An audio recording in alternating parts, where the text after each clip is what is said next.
नमस्कार, मेरा नाम है सुरेंद्र कुमार और आप सभी का दक्षिणा ई क्लासरूम में एक बार बहुत बहुत स्वागत है। हम क्या बातें करने वाले भाई साहब, लेक्चर नंबर 2 का होमवर्क डिस्कशन। तो कहाँ से दिया था? Exercise 1 part 1 B1 to 6, part 1 B1 to 6 है। अच्छा, ए कंप्लीट हो गया, बी पे चलते हैं। क्या था भाई साहब? B1 से कार्यक्रम की शुरुआत है, तो घोड़े की रफ्तार से आगे बढ़ते हैं। उम्मीद है कि ये सारे सवाल आपसे बहुत आसानी से हो रहे होंगे। जिस भी पर्टिकुलर में डाउट रहे उसको आप देखें और आगे बढ़ जाएं। B1 वाला सवाल देखते हैं। B1 वाला सवाल क्या है भाई साहब? The figure. अच्छा, भाई साहब खड़े हैं और इधर धक्का दे रहे हैं। भाई साहब यहाँ पे खड़े हैं और यहाँ पे रखे हुए हैं दो ब्लॉक। पहला ब्लॉक का मास है स्मॉल m, इसका मास क्या है? स्मॉल m है। और यहाँ पे एक दूसरा ब्लॉक है जिसका मास है कैपिटल M। और यहाँ पे खड़े हैं भाई साहब, अपने दोनों हाथों से इसको धक्का दे रहे हैं और जो फोर्स अप्लाई कर रहे हैं वो फोर्स F है। इनके द्वारा इधर की तरफ जो फोर्स लग रहा है वो F है। और यहाँ पे जो म्यू है उसकी वैल्यू आपको म्यू दी हुई है। What is the value of action reaction force between the M and M? यानी कि इस वाले नॉर्मल के बारे में कमेंट करने के लिए आपसे बोला गया है ना? अच्छा भाई साहब, बहुत बढ़िया। दो coordinate between the block and the surface, find the force on exerted by the vertical wall on n। यानी ये वाली बात कर रहे हैं। Vertical wall on mass m, what is the value of action reaction force between m and m है ना? अच्छा, इसके भी बारे में बात कर रहे हैं, इसके बारे में बात कर रहे हैं। इसको मैंने n बोल दिया, इसको मैंने n1 बोल दिया। खैर, अब अगर आप ध्यान से देखें, पहले मैं n1 की बातें करता हूं। किसकी बातें कर रहा हूं? n1, जो कि किनके बीच में? मैंने कहा स्मॉल m एंड और कैपिटल M के बीच में। अब अगर आप ध्यान से देखें तो यहाँ पे जो फ्रिक्शन मैक्सिमम हो सकता है, यहाँ पे जो फ्रिक्शन मैक्स हो सकता है वो है आपके लिए म्यू mg, क्योंकि म्यू इनटू नॉर्मल कर दिया। अगर मान लीजिए कि अगर f की value less than mu mg हुई तो क्या भाई साहब इसका उधर स्लाइड होने की कोई टेंडेंसी, मतलब ये बिल्कुल भी आगे मूव करने की कोशिश नहीं करेगा। तो क्या ये स्मॉल m कैपिटल M पे धक्का लगाएगा? मैंने कहा नहीं। तो उस वाले केस में n1 की वैल्यू क्या हो जाएगी? 0। n1 की वैल्यू क्या हो जाएगी? 0। और अगर ऐसा हुआ कि f की वैल्यू म्यू mg से बड़ी हुई तो क्या होगा? मैंने कहा इधर से लग रहा होगा f आपके लिए और इधर से ये अपोज कौन कर रहा होगा? मैंने कहा म्यू mg कर रहा होगा मैक्सिमम। और यहां से क्या लग रहा होगा आपके लिए? n1 लग रहा होगा। अगर आप ध्यान से देखें इस वाले केस में n1 की वैल्यू क्या हो जाएगी? f minus mu mg। इतना तो होना ही पड़ेगा क्योंकि ये रुका रहेगा। अच्छा भाई साहब, बहुत बढ़िया। यहां वाले नॉर्मल के बारे में अगर अपने को कमेंट करना है n के बारे में तो क्या करेंगे? मैंने कहा इन दोनों का सिस्टम अगर ले लें तो यहाँ पे फ्रिक्शन होगी आपकी मैक्सिमम म्यू mg और यहाँ पे फ्रिक्शन मैक्सिमम क्या हो सकती है? वो आपके लिए हो जाएगी म्यू कैपिटल mg, है कि नहीं यार? अच्छा, बहुत बढ़िया। अब आप ध्यान से देखें, तो ये फ्रिक्शन और ये फ्रिक्शन अगर दोनों को ओवरकम नहीं कर पाया ये अपना f, तो क्या ये कैपिटल F इसको धक्का लगाएगा? मैंने कहा बिल्कुल नहीं लगाएगा। अगर ऐसा हो कि f की value less than mu mg plus mu capital mg, यानी कि f is less than mu g m plus capital M हो, तो क्या उस वाले केस में ये कैपिटल M इधर जाएगा? मैंने कहा नहीं जाएगा, इसकी कोई टेंडेंसी नहीं होगी। तो नॉर्मल क्या होगा? 0। अच्छा, दो सरफेस का टच में होना पे नॉर्मल हो ऐसा कोई जरूरी नहीं है। जब एक सरफेस दूसरे वाले को प्रेस करती है तभी नॉर्मल आता है। और अगर ऐसा हो, अगर क्या हो, f की वैल्यू बड़ी हो, किससे? मैंने कहा mu g m plus capital M से, तब क्या ये धक्का लगाएगा? मैंने कहा कितना लगाएगा? तब आपके पास m की वैल्यू हो जाएगी, कैपिटल F इधर से लग रहा है और उधर लगने वाला नेट फोर्स आपके लिए हो गया है mu g m plus m है, जो कि मैक्सिमम लग रहा होगा। इतना आपके पास क्या लग रहा होगा? नॉर्मल लग रहा होगा। कौन लगा रहा होगा? वर्टिकल वॉल लगा रही होगी। किस पे लगा रही होगी? कैपिटल M पे। और ये n1 क्या था? मैंने कहा small m and capital M के बीच में लगने वाला नॉर्मल था। ये सवाल कौन सा था भैया? ये सवाल था आपका B1। घोड़े की रफ्तार से बढ़ते हैं आगे B2 पे। B1 के बाद आगे बढ़ती हैं B2 पे।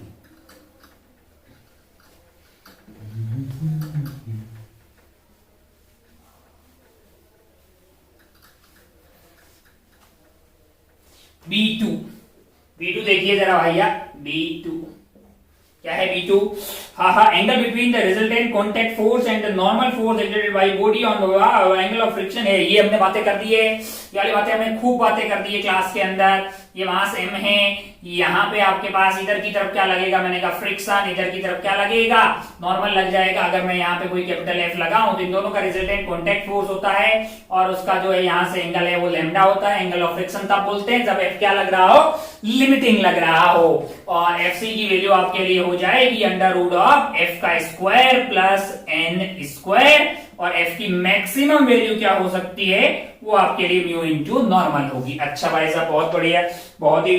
सो that lambda is angle of friction, mu is the lambda की मैक्सिमम वैल्यू जो है। लैम्डा आपके लिए आएगा क्या वैसे, लैम्डा अगर आप 10 लैम्डा लिखें, 10 लैम्डा आपके लिए क्या होगा, मैंने कहा फ्रिक्शन डिवाइडेड बाई नॉर्मल हो जाएगा। फ्रिक्शन डिवाइडेड बाई F को उधर ले जाइए तो n हो जाएगा। अब आपका 10 लैम्डा मैक्स जब होगा तब आपके लिए F क्या हो, मैक्स हो, जो कि म्यू n हो सकता है, डिवाइडेड बाई n है। तो आपके पास जो लैम्डा है वो मैक्स क्या आ जाएगा, लैम्डा मैक्स होगा वो 10 इनवर्स ऑफ म्यू आ जाएगा। ये हमने लेक्चर में ही बातें कर दी थी, तो ये कोई बहुत बड़ी चीज हमारे लिए है भी नहीं, तो हमको पढ़ लेना चाहिए। आगे भाई साहब इसको उड़ाते हैं B2 के बाद में आगे बढ़ते हैं B3 के बाद में आगे B3 पे बढ़ते हैं।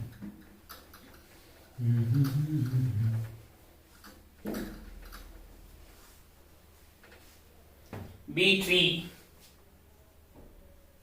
क्या है, B3 जरा ध्यान से देखें।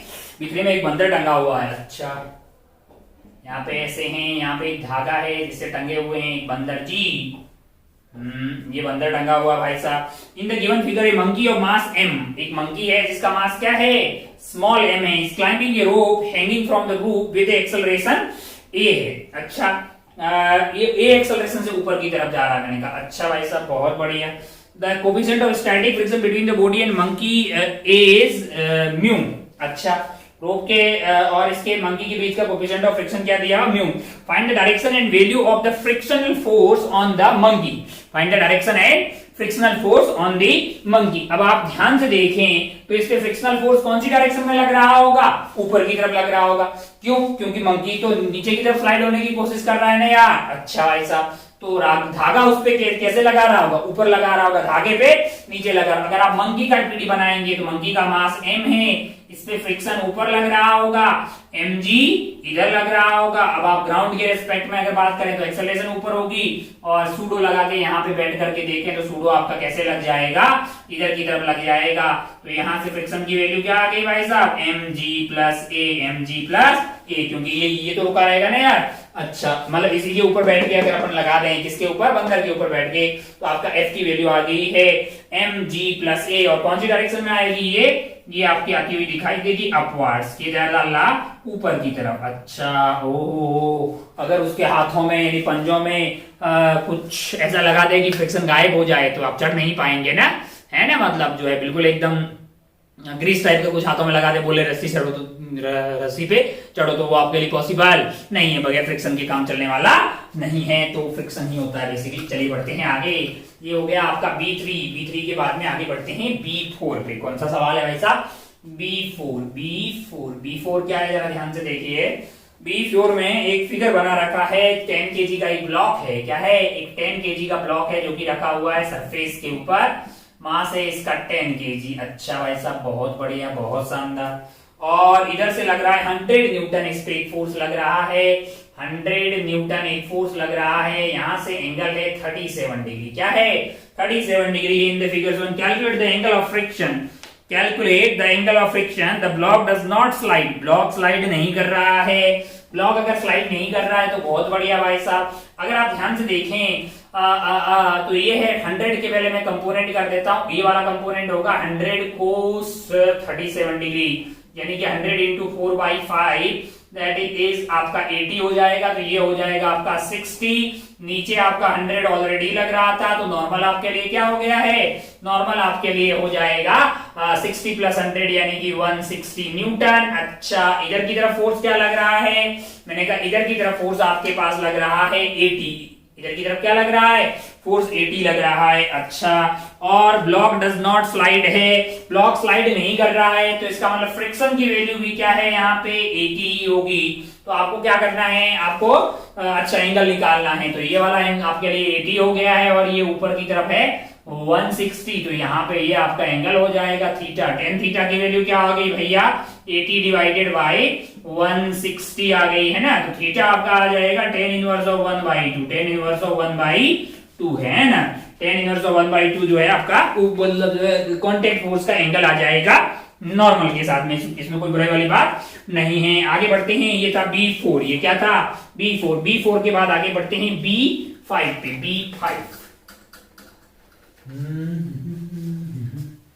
B5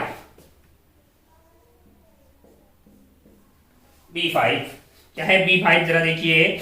in the rear side of A truck open a box of अगला एक ट्रक बना रखा है भाई साहब ने, एक ट्रक बना रखा है, इस तरह का एक ट्रक बना रखा है। ये ट्रक बना रखा है, यहाँ पे है इसके टायर, बहुत बढ़िया। यहाँ पे रखा हुआ है 40 kg का मास, कितना है 40 kg का मास यहाँ पे रखा हुआ है। और यहाँ पे जो बीच की दूरी है इसकी, ये वाली दूरी आपको दी हुई है, कितनी है 5 मीटर है, कितनी है 5 मीटर है। Rear side of truck is open, box of 40 kg of mass is placed 5 cm away from the open as shown in the figure. The coefficient of friction between the box and the surface A below is 0.15, यानी यहाँ का जो mu है वो आपके लिए 0.15 है। बहुत बढ़िया। On the straight road the truck is accelerating, यानी ट्रक इधर की तरफ एक्सेलरेट हो रहा है 2 मीटर पर सेकेंड स्क्वायर से। मैंने कहा अच्छा भाई साहब, find the distance travelled by the truck by the time box falls off the, अच्छा बॉक्स इधर गिर जाए तब तक ट्रक कितना आ जाएगा, आगे जाएगा।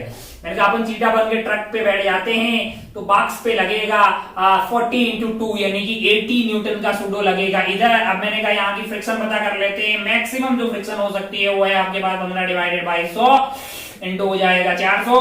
तो ये कट गया भाई साहब, ये 60 हो गया। इधर की तरफ 60 लग रहा होगा क्योंकि ये 80 बड़ा है, तो ये उधर की तरफ जा रहा होगा 20 न्यूटन। तो एक्सेलरेशन हो जाएगी आपके लिए उधर की तरफ 20 डिवाइडेड बाई 40, यानी कि इसके रेस्पेक्ट में, ये सारी बातें किसके रेस्पेक्ट में बात कर रहे हैं अपन, चीटा के रेस्पेक्ट में। चीटा कहाँ है, एक नॉन नेचुरल फ्रेम पे है, तो एक्सेलरेशन हो जाएगी आपके लिए 1/2 मीटर पर सेकंड स्क्वायर। चीटा के रेस्पेक्ट में ये उधर की तरफ जा रहा है। अच्छा मैंने लगा दिया क्या, relative motion S equal to U T plus half T square. अब आप ध्यान से देखें तो S relative, U relative, A relative, S relative अपना का क्या है, इसके रेस्पेक्ट में आपको जाना होगा 5, यू रिलेटिव 0 है क्योंकि शुरुआत में रुका हुआ था। अच्छा एक्सेलरेशन रिलेटिव अभी अभी निकालें कि कितना आ गया भैया, 1/2 आ गया है। ओहो टी स्क्वायर, तो यहाँ से टी स्क्वायर की वैल्यू आपके लिए आ गई 4 × 5 20 आ गई क्या भैया। अच्छा हमको क्या पूछा है, हमको पूछा है कि मतलब टी की वैल्यू √20 आ गई। इतने टाइम में ये वाला आइटम किधर गया होगा, मतलब कितना दूर गया होगा ट्रक। तो ट्रक के लिए लगाते हैं भाई S equal to U T plus half T square. अच्छा ऐसा हमें पता करना है ट्रक की इनिशियल रफ्तार 0 थी, एक्सेलरेशन ऑफ ट्रक आपके लिए क्या दिया हुआ है 2 दिया हुआ है, और टी स्क्वायर की वैल्यू क्या आ रही है 20 आ रही है। 2 से 2 को उड़ा दीजिए, इसकी वैल्यू आ रही है 20 मीटर। क्या आ रही है 20 मीटर। भाई साहब ये जो ट्रक है वो उधर की तरफ प्रस्थान कर जाएगा। तो बहुत बढ़िया, बहुत ही खूबसूरत, मतलब हमसे यही पूछा गया था तो ये हो गया है। B5 के बाद आगे बढ़ते हैं B6 पे। B5 के बाद आगे बढ़ते हैं B6, पहले इसको उड़ा देते हैं, उड़ जाओ भैया।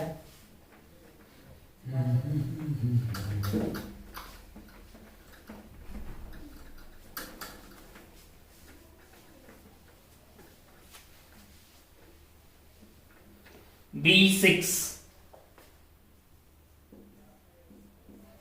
देखते हैं। What is the minimum value of force in following two cases required to pull a block of mass m on a horizontal surface having coefficient of friction is mu।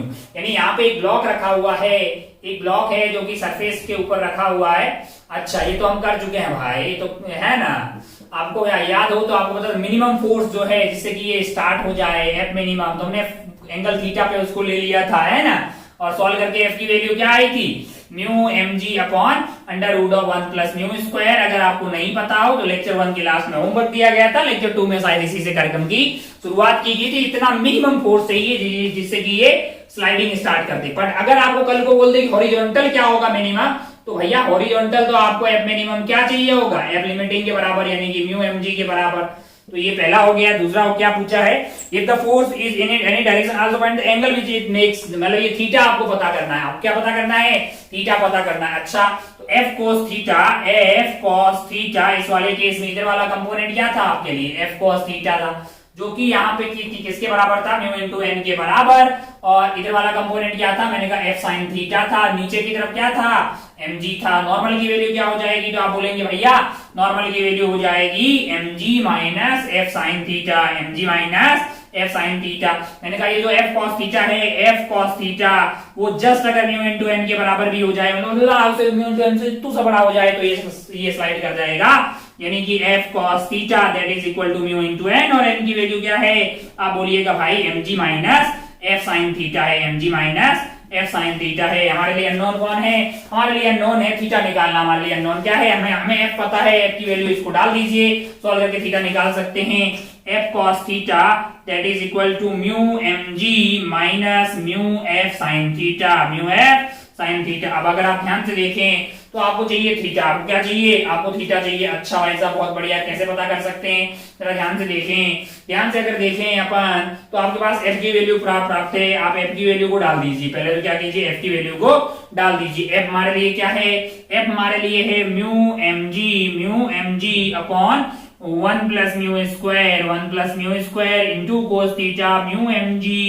Minus mu यहाँ पे हो जाएगा आपका mu mg divided by 1 plus mu square into sine theta. अब अगर आप ध्यान से देखें म्यू mg यहाँ से गायब हो गया है, क्या बच गया है हमारे लिए, हमारे लिए बच गया है कोस थीटा, हमारे लिए बच गया है cos theta divided by 1 plus mu square that is equal to 1 minus, that is equal to 1 minus mu sine theta divided by आपके पास क्या आ रहा है 1 plus mu square, 1 plus mu square उनका। अच्छा भाई बहुत बढ़िया, वो खूबसूरत। अब अगर आप ध्यान से देखें, अब अगर आप ध्यान से देखें तो आपके लिए जो है थीटा हमें निकालना है, थीटा निकालना है।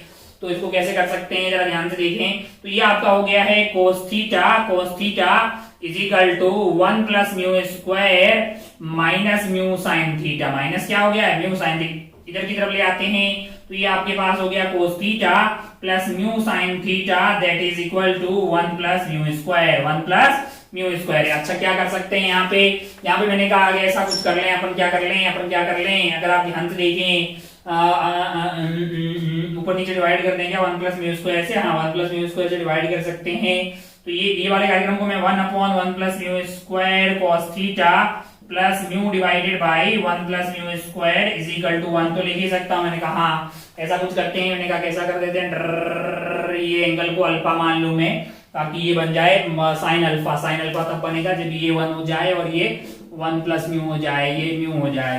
मैंने कहा 1 अपॉन 1 प्लस म्यू स्क्वायर मेरे लिए क्या बन गया है साइन अल्फा और म्यू अपॉन, अच्छा तो ये मेरे लिए हो गया है sine alpha cos theta plus cos alpha into मेरे लिए है sine theta that is equal to 1 है। तो ये पूरा कार्यक्रम क्या हो जाएगा साइन ए प्लस बी बन गया ये भाई साहब, यानी कि sine of alpha plus theta is equal to मेरे लिए क्या आ गया है, sine of alpha plus theta is equal to मेरे लिए आ गया है 1, इज इक्वल टू क्या आ गया है 1 आ गया भाई साहब। वो बहुत बढ़िया, बहुत शानदार, बहुत ही खूबसूरत। मुझे क्या चाहिए, मुझे तो थीटा चाहिए ना यार, मुझे थीटा चाहिए। तो यहाँ से alpha plus theta that is equal to sine inverse of 1 that is equal to sine inverse of 1 आ गया, यानी ये तो 90 डिग्री 90 पाई बाई 2 हो गया। तो मुझे क्या चाहिए, मुझे थीटा चाहिए, theta is pi by 2 minus alpha है। अच्छा अल्फा को क्या कर सकते हैं, मैंने कहा अच्छा थीटा को लिख दिया मैंने pi by 2 minus alpha that is equal to pi by 2 1 alpha को मैं क्या लिख सकता हूँ यहाँ से, tan अल्फा मेरे लिए क्या है, tan अल्फा की वैल्यू है 1 बाई म्यू। तो अल्फा की वैल्यू क्या हो जाएगी tan inverse of 1 by mu. अच्छा pi by 2 minus tan inverse of 1 by mu को मैं क्या लिख सकता हूँ, मैंने कहा इसको मैं cot inverse of 1 by mu लिख सकता हूँ, और इस आइटम को मैं क्या लिख सकता हूँ उल्टा करके tan inverse of mu.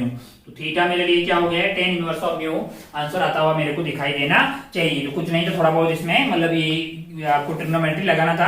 Question number B6 के बाद आगे बढ़ते हैं अपन C1। B6 के बाद में क्या है C1, इसको उड़ा देते हैं।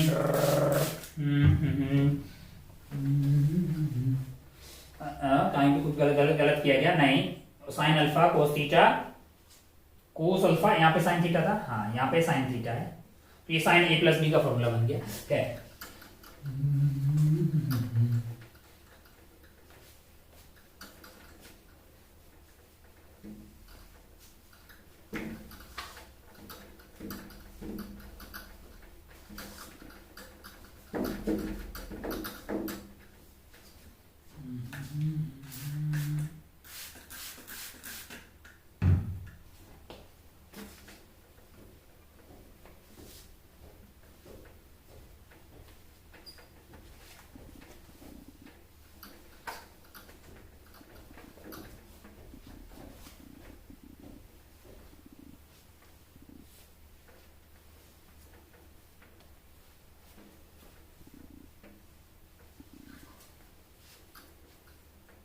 चलिए, तो ये हो गया है अपना बी कंप्लीट हो गया है। सी में कौन सा था भैया? C1 वगैरह दिया है क्या? C2 नहीं, C1 है। C1 देख लेते हैं भाई, पार्ट 1 का C1 क्या है? C1 में सवाल है आपके लिए, a body of mass 5 kg is kept on rough horizontal surface, it is found body does not slide. अच्छा, ये बॉडी है जो कि रफ हॉरिजॉन्टल सरफेस पे रखी हुई है। मैंने कहा अच्छा, मास m मान लेते हैं, नहीं मास दिया हुआ है कि कितना है, 5 kg। On the horizontal surface, it is found that body does not slide if a horizontal force less than 13 Newton is applied। मतलब जैसे इसको 13 न्यूटन लगा रहे हैं तब ये स्लाइडिंग हो रही है। इसका मतलब F लिमिटिंग स्टाइल मार के क्या दिया हुआ है आपको? दिया हुआ 13 न्यूटन, जो कि होगा म्यू इंटू एन के बराबर। अच्छा, और एन की वैल्यू होगी 50, यानी कि म्यू स्टैटिक इंटू आपका क्या हो जाएगा? नॉर्मल यहाँ पे 50 हो गया है, तो म्यू स्टैटिक की वैल्यू तो आपके लिए होगी 30 डिवाइडेड बाई 50, यानी कि 3/5, यानी कि 30/6, यानी कि 0.6 0.6 होगी। और क्या पूछा है आगे? आगे बोल रहा है कि if the horizontal force 13 apply, the body is gently pushed to start. अच्छा, जैसे स्टार्ट हो गई है, हाँ, body gently pushed to start the motion है। Calculate the it is found that 5 second to slide throughout the first 10 meter. अच्छा, 10 metre का ये डिस्टेंस कवर कर ले रही है, कितने में? 5 सेकंड में। 5 सेकंड में ये क्या कर रही है? 10 सेकंड का डिस्टेंस कवर, 10 मीटर का डिस्टेंस कवर कर रहे हैं। तब जब ये जस्ट स्टार्ट हो जाए, मैंने कहा जस्ट स्टार्ट होने के बाद तो इस पे कौन सा फोर्स लगेगा? इसके बाद में इधर काइनेटिक फ्रिक्शन लगेगा, इधर आपका 30 लग रहा है, माना कि एक्सेलरेशन ए हो गई है, माना कि एक्सेलरेशन ए हो गई है। तो अगर आप ध्यान से देखें तो आपने लगा दिया S equal to UT plus half AT²। S की वैल्यू क्या है आपके लिए? 10 मीटर की दूरी तय कर रहा है, 0 प्लस हाफ। एक्सेलरेशन आपने ए मान रखी है, टी आपको कितना दिया हुआ है?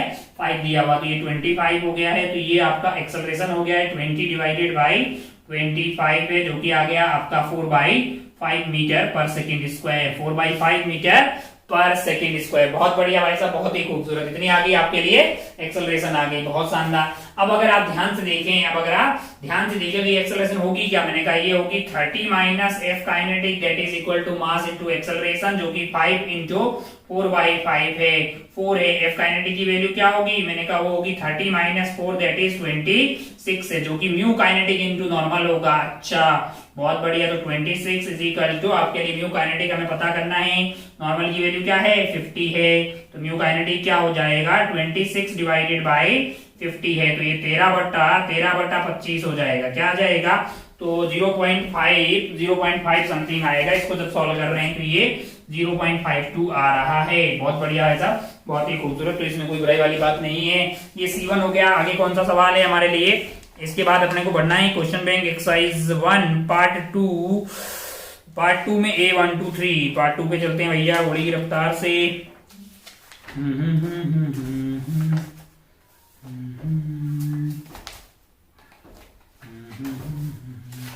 पार्ट टू A1 2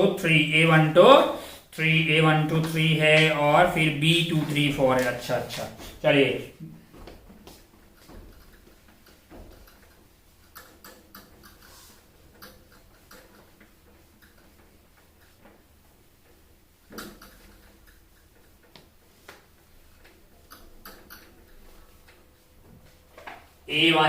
A1 देखिए भैया, A1 starting from rest, the body slide down 45 degree inclined plane in twice the time it takes to slide down the same distance in the absence of friction।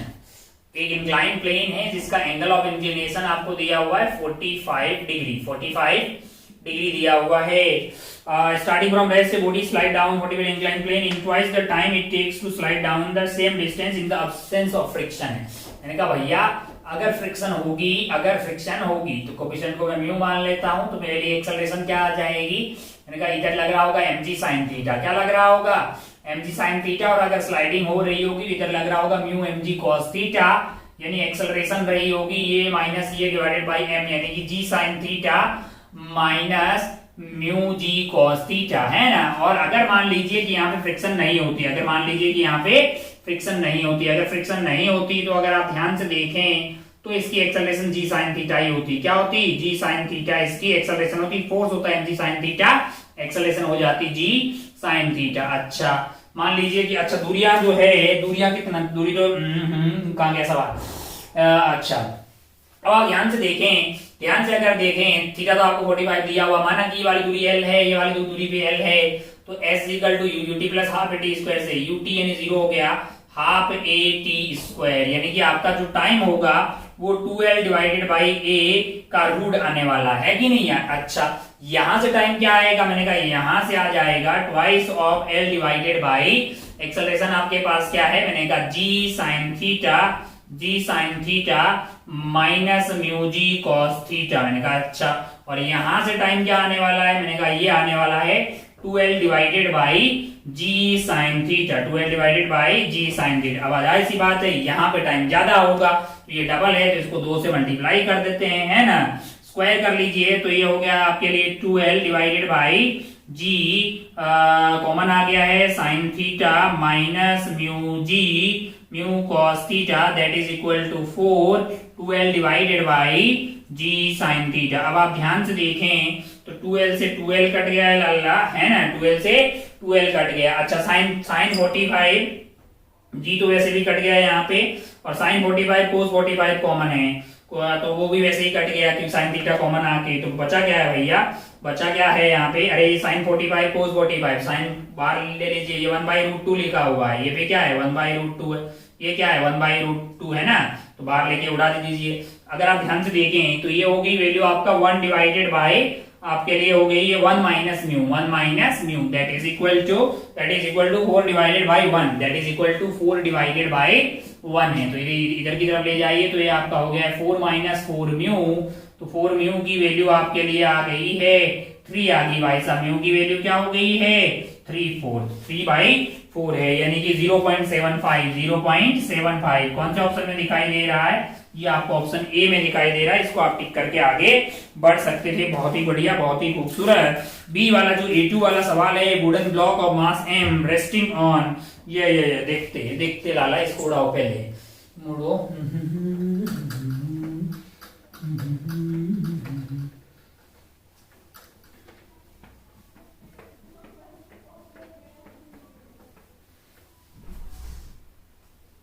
चलिए A2 क्या है भैया, देखिए जरा, ए wooden block of mass m है, एक wooden block है जिसका मास क्या है m है, टिक टिक टिक टिक टिक टिक, इसका मास m है, इस पे फोर्स क्या लग रहा है, मैंने कहा इधर की तरफ एक फोर्स लग रहा है F, और ये वाला एंगल क्या है, ये वाला एंगल है थीटा। अच्छा अब wooden block of mass m resting on rough horizontal table, coefficient of friction is mu, coefficient of friction क्या है म्यू है। अच्छा बहुत बढ़िया।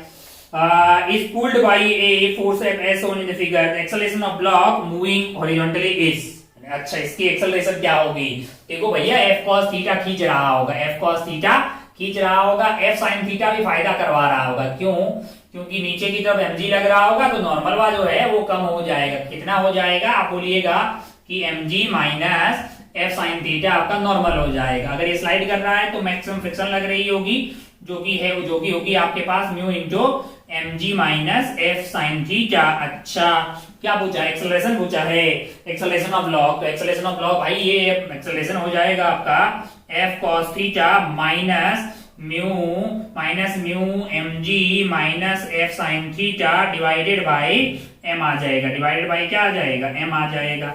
तो यहां से अगर आप ध्यान से देखें तो कौन सा ऑप्शन है, अच्छा f बटा m ये हो गया है, f बटा m, और यहां से क्या आ जाएगा, एक तो cos थीटा रहेगा यहाँ पे, और ये प्लस हो जाएगा, प्लस म्यू हो जाएगा, और म्यू साइन थीटा आ जाएगा, म्यू साइन थीटा आ जाएगा, और यहां से अगर m से m कट जाएगा तो माइनस ऑफ म्यू जी आ जाएगा, minus of mu G, cos theta plus mu sine theta minus mu G, f बटा m है। ऑप्शन कौन सा दिखाई दे रहा होगा, तो उसको सी ऑप्शन में ये आंसर होता हुआ दिखाई दे रहा होगा, टिक करके आगे बढ़ सकते थे, है ना। सवालों में कोई बहुत ज्यादा टफ नहीं है, हमने बहुत टफ सवाल किए हैं क्लास में, है ना, बहुत इजी है ये सब भाई, कोई परेशान हताश होने की कोई जरूरत नहीं है।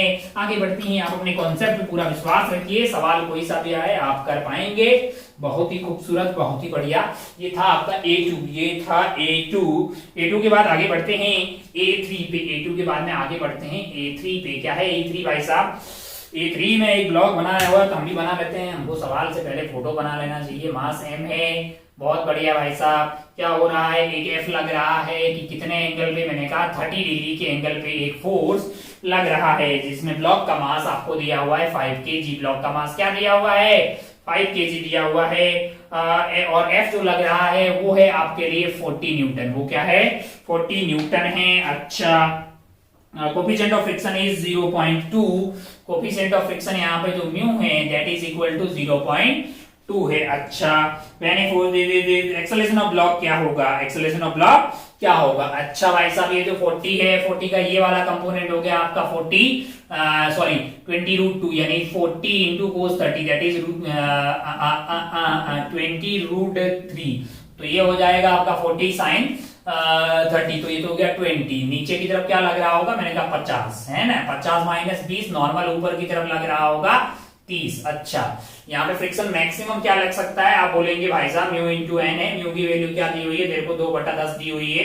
एन की वैल्यू क्या हो गई लाला, 30 हो गई है ना। तो ये कट के आपका 6 आ गया। मैंने कहा इधर खींचने वाला है 20, रोकने वाला है 6, तो नेट फोर्स क्या हुआ, मैंने कहा 20 माइनस 20√3 माइनस 6, इतना नेट फोर्स हो गया। बट्टा मास कर दीजिए 5, तो क्या मिल जाएगा, एक्सेलरेशन। पूछा क्या है बे, पूछा है आपसे एक्सेलरेशन ही पूछा है, एक्सेलरेशन ऑफ ब्लॉक है। तो ये 20√3 माइनस 6 बट्टा 5 कर दीजिए, जो भी आ रहा है भैया, ये आपका हो जाएगा 5 से डिवाइड कर दीजिए, तो ये हो गया है 4√3 और 6/5 जो है 6/5 यहाँ पे ये कर दीजिएगा आप 6/5, तो 6 में मतलब एक बार चला गया। और ये हो गया आपका 1.2 हो गया ना, हाँ 1.2, हाँ 1.2। 4√3 आपका 1.7 इंटू 4 कुछ आएगा भाई 5 पॉइंट समथिंग हो सकता है, हाँ 10 तो नहीं आएगा। जो भी आया इसका आंसर जो है, सही आंसर क्या दिया है इसका, A3 अरे 1.7 इंटू आप कर दीजिए 4, तो 728 आंसर, तो 4 और 2 हो गए आपके पास 6.8। 1.2 घटा दीजिए तो ये हो गया आपका 5 पॉइंट समथिंग आ रहा है भाई यार, हाँ 5.73 कौन से ऑप्शन में है, ए में है। ये ऑप्शन आपका सही हो जाएगा। तो A3 हो गया भैया। A3 के बाद में कहाँ बढ़ना है अपने को, A3 के बाद में अपने को बढ़ना है question bank exercise 2 part 2 question number 4, 5, 6 part 2 में बढ़ना है। अच्छा नहीं, उससे पहले एक C2 भी है 4, 5 के बाद में C2।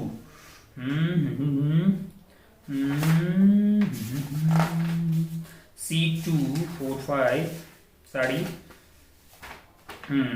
2, 3, 4 A1 2 3 बी के सवाल है ना भैया, बी, हाँ बी तो है अपने पास। A3 के बाद में B2 है, B2 4, 5 बी पे चलते हैं भैया, तुरंत बी पे चलिएगा। B2 क्या है, B2 जरा ध्यान से देखिए, B2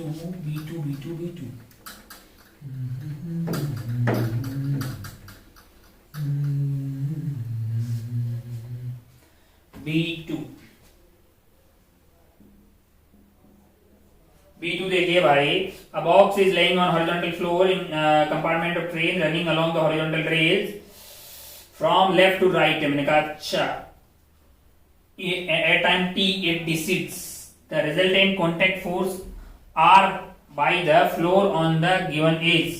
मैंने कहा भैया अगर आपके पास ऐसे रखा हुआ है और गाड़ी जा किधर रही है, मैंने कहा लेफ्ट टू राइट जा रही है, लेफ्ट टू राइट जा रही है। अच्छा, horizontal rail from left to right at time T, और उसकी रिटार्डेशन है यानी एक्सेलरेशन पीछे की तरफ होगी, तो सूडो भैया इसमें लगेगा आगे। सूडो कैसे लगेगा, सूडो आपका मास इंटू ए आगे लगेगा। सूडो मतलब अगर आप ट्रेन के फ्लोर के रेस्पेक्ट में बात करें तो फ्रिक्शन हुआ इधर की तरफ लगेगा, नॉर्मल इधर की तरफ लगेगा, तो रिजल्टेंट इधर कहीं आएगा, कॉन्टैक्ट फोर्स।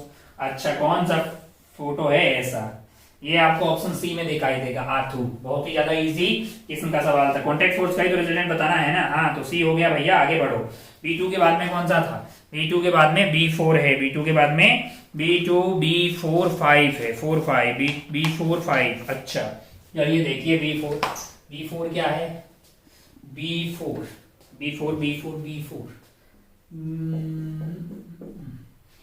क्या है, a block of mass 1 kg lies on horizontal surface of truck है। लो रखिए भाई, ये हॉरिजॉन्टल सरफेस ऑफ ट्रक हो गया, मास कितना है 1 kg रख दीजिए।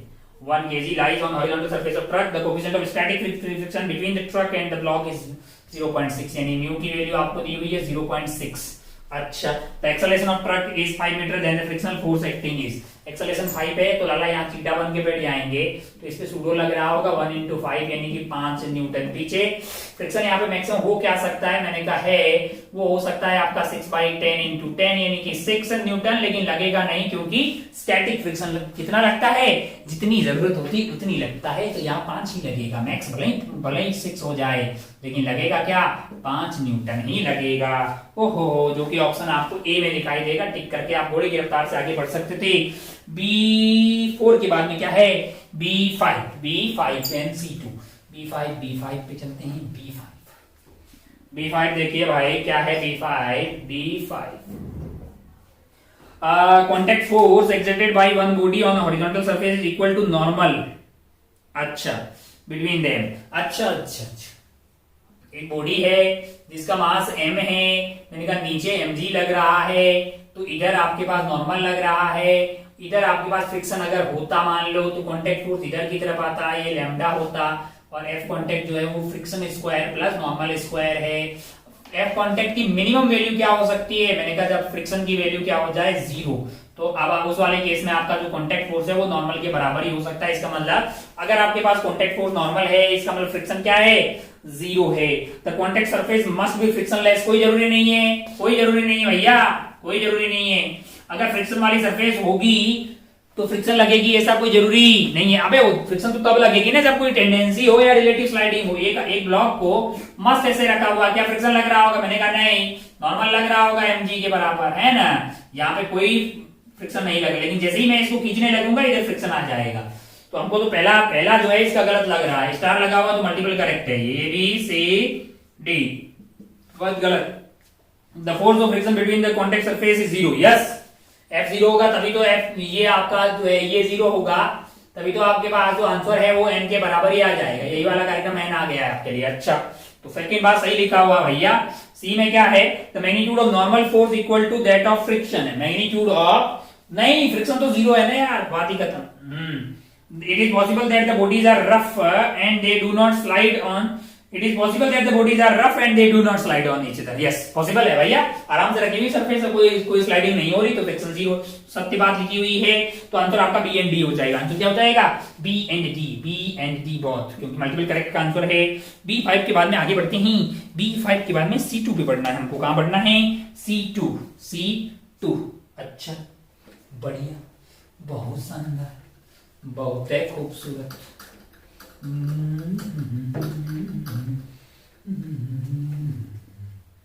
C2 क्या है भैया,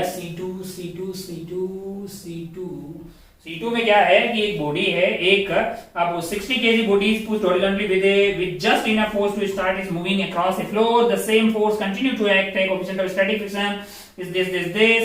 अच्छा, 60 kg की बॉडी है, मैंने कहा अच्छा, बहुत शानदार, 60 kg, horizontal just enough to force start moving across the floor। अच्छा, मतलब नॉर्मल की वैल्यू आपके लिए हो गई है 600, क्योंकि नीचे mg लग रहा होगा 600, तो नॉर्मल हो गया 600। अब यहाँ पे इसको जस्ट स्टार्ट करना है, तो f आपको चाहिए होगा लिमिटिंग के बराबर, है ना। f लिमिटिंग आपके पास क्या होगा, मैंने कहा वो होगा mu static into normal. Mu static की कितना दिया हुआ भैया, 0.5 यानी कि 1/2, और नॉर्मल है आपके लिए 600 यानी कि आपके लिए 300 न्यूटन लगा होगा। आपने यहाँ क्या लगाया होगा, 300 न्यूटन लगाया होगा, और ये जस्ट स्लाइडिंग स्टार्ट कर रही है ऐसा। अच्छा, तब एक्सेलरेशन पूछो, मैंने कहा जैसे ही आपने 300 लगा दिया मतलब ये स्लाइडिंग स्टार्ट हो गई है ऐसा बोल रहा है। अब इसके बाद जो है यहाँ पे अब काइनेटिक फ्रिक्शन लगेगा। अब क्या लगेगा, काइनेटिक फ्रिक्शन लगेगा। काइनेटिक फ्रिक्शन कितना होता है, मैंने कहा mu kinetic into normal, mu kinetic into normal है। म्यू काइनेटिक कितना है भैया, यहाँ पे 0.4 यानी कि 4/10 है। नॉर्मल कितना है, मैंने कहा 600 है भैया। ये जो है ना आपका 240 आ गया, कितना 240 न्यूटन। तुम लगा कितना रहे हो, 300। नेट फोर्स क्या आ गया है, 300 - 200 यानी 60, बॉडी है 60। अच्छा, एक्सेलरेशन आ गई 60 डिवाइडेड बाई 60, अंदर आदमी बोल देगा 1 मीटर पर सेकंड स्क्वायर, 1 मीटर पर सेकंड स्क्वायर। कौन से ऑप्शन में लाला, ऑप्शन डी में टिक करके आप आगे बढ़ सकते थे घोड़े की रफ्तार से। C2 हो गया भैया, खत्म C2। आगे बढ़ो, question bank exercise 2 part 2, question bank exercise 2 part 2, question number 459। अच्छा, पार्ट 2 459 एंड 9। अच्छा बढ़िया, पहले इसको उड़ाते हैं, गोली की रफ्तार से उनको सॉल्व करते हैं। Question number 4, 5 and 9।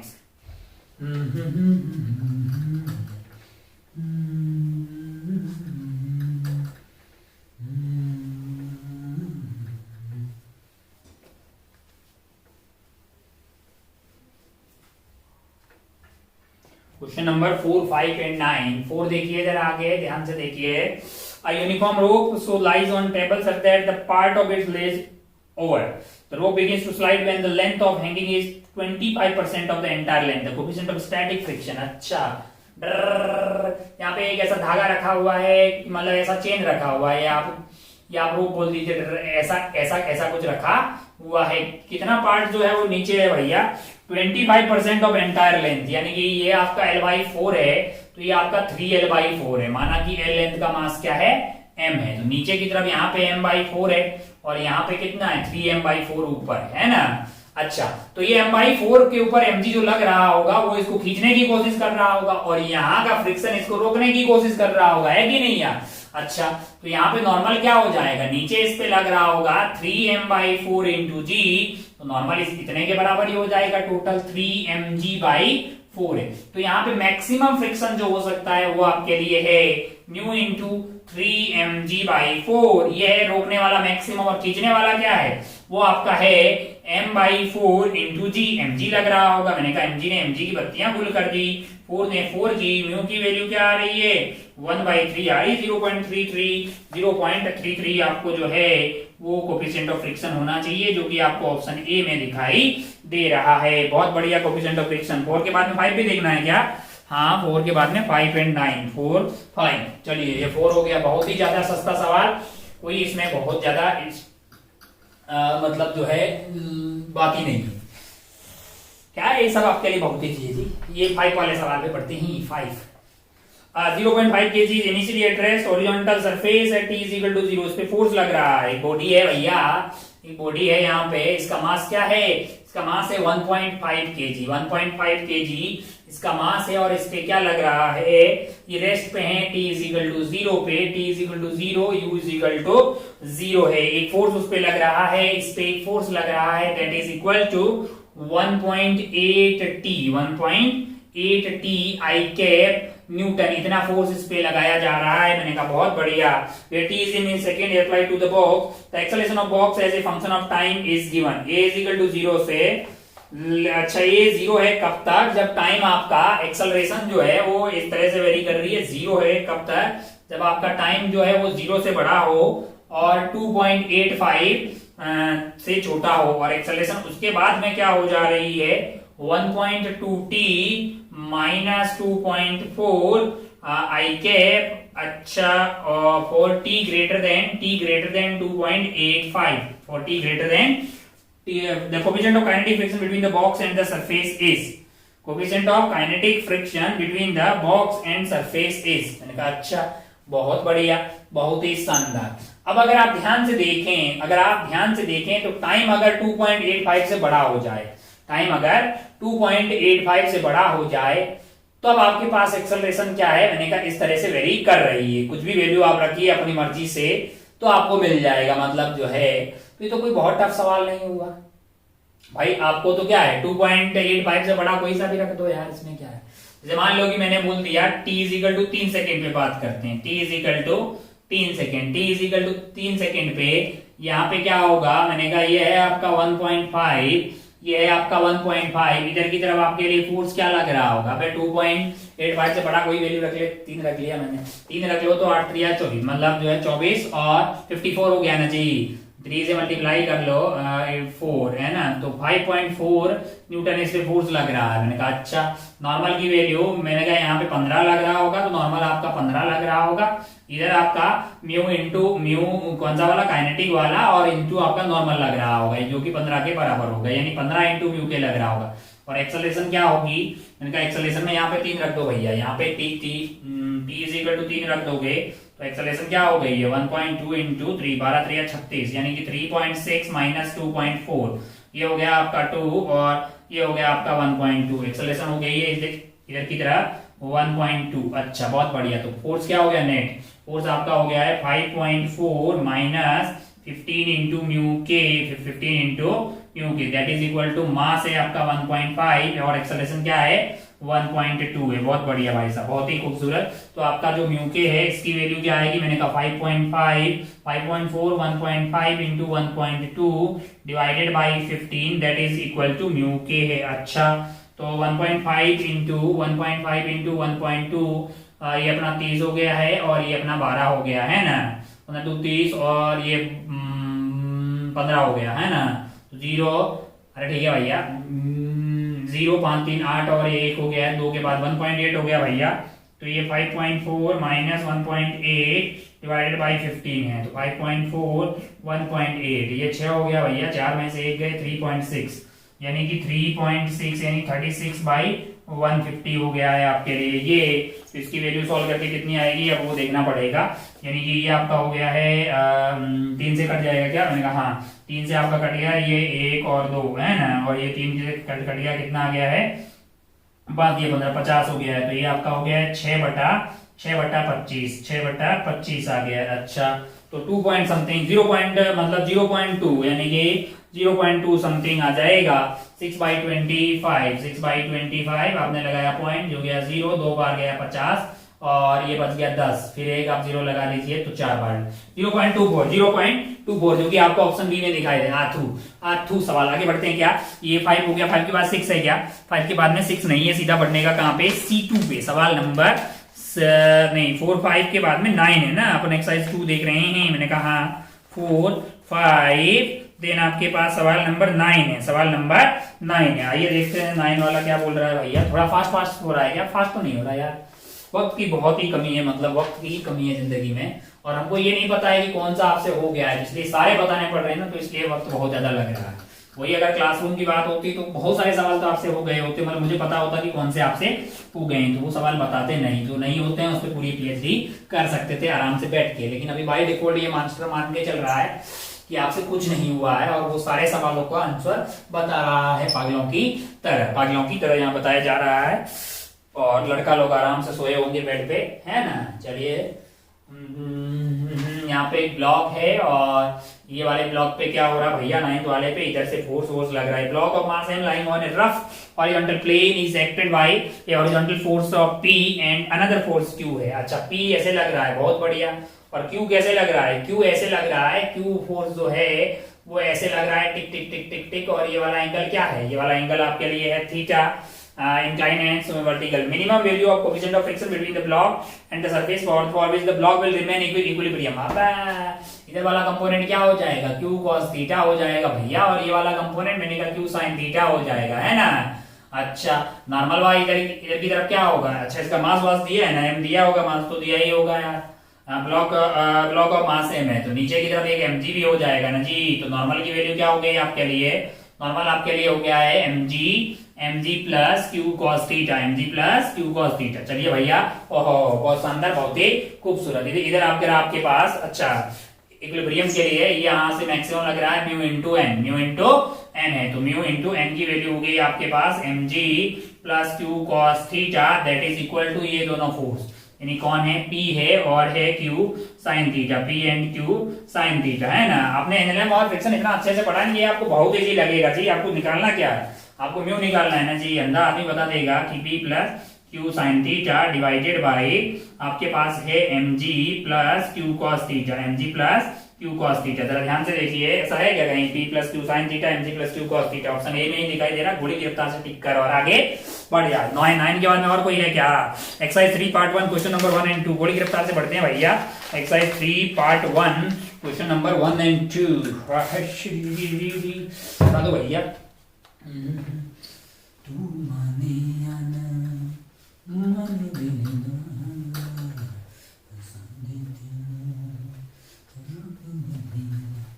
चलिए भैया हो गया इतना काफी है।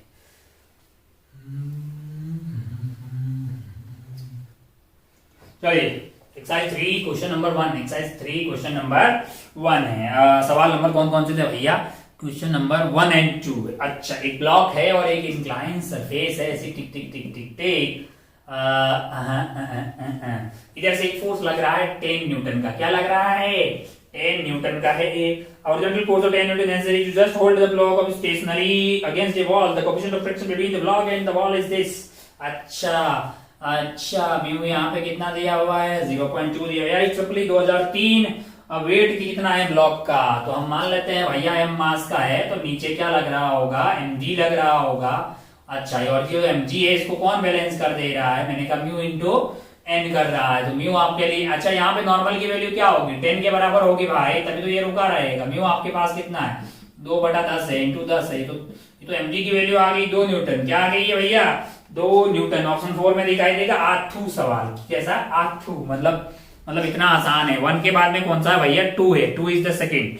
अबे हो गया ना यार, वो वेट पूछ रहा है mg, जिसको बैलेंस कौन कर रहा है? फ्रिक्शन कर रहा है। चंपक लाल ऐसे लगेगा फ्रिक्शन, जो कि कितना लगेगा? 2 न्यूटन, है ना।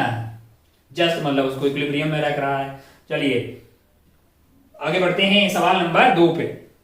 The coefficient of friction between the block and the wall is 0. The weight of the block is just ठीक।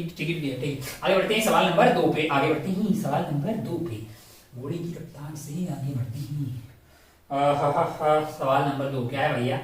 कब का है? पहले AIEEE 2003 है। Marble block of mass 2 kg lying on ice. Marble block of mass 2 kg lying on the ice when given a velocity 6 meter per stopped by friction and 10 second, then the coefficient of the R2.